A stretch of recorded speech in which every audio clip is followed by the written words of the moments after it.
और वज़ीर आला सेक्रेटेरिएट बलोचिस्तान से शहर के मुख्तलिफ इलाकों से होते हुए जश्न आज़ादी के मौके पर मोटर बाइक्स रैली निकाली जा रही है। इस वक्त हमारे नुमाइंदे मोहम्मद गज़नफ़र रैली में मौजूद हैं, उनसे मज़ीद जानेंगे। बताइएगा गज़नफ़र, क्या तैयारियाँ की गई हैं जश्न आज़ादी के मौके पर शहरियों की जानिब से?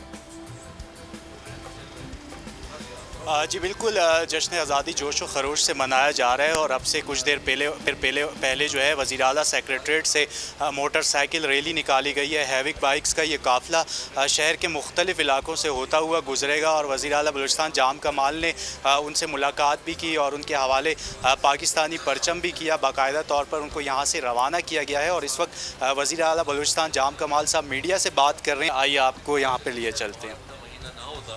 तो आप यकीनी तौर पे इन तकारीब और इन चीज़ों में मज़ीद इजाफ़ा देखते, लेकिन चूँकि हमें अदब के साथ, एहतराम के साथ मुहर्रम को भी अपने जहन में रखते हुए ये सारे प्रोग्राम हमने रखे हैं ताकि वो एहतकाम और वो एहतराम जो है उसको भी बरकरार रखा जाए और साथ साथ लोग अपनी खुशी का भी इज़हार। सर, क्या कहेंगे, जब से जश्न आज़ादी की तैयारियां शुरू हुई हैं तो कोयटा में बदअमनी के वाक़यात में भी इजाफा हुआ है। अब से कुछ देर कबल भी जो है दस्ती बम हमला हुआ है, तो क्या कहेंगे कि दहशतगर्द एक मरतबा फिर से जो है वो बलूचिस्तान का अमन ख़राब करने के लिए एक्टिव हैं? देखिए, जहाँ आपने देखा होगा कि कुछ अर्से पहले जब हम बम ब्लास्ट और इनकी नौइयत को देखते थे तो वो बहुत ग्रेव सिचुएशन और बहुत बड़े बड़े वाक़यात होते थे।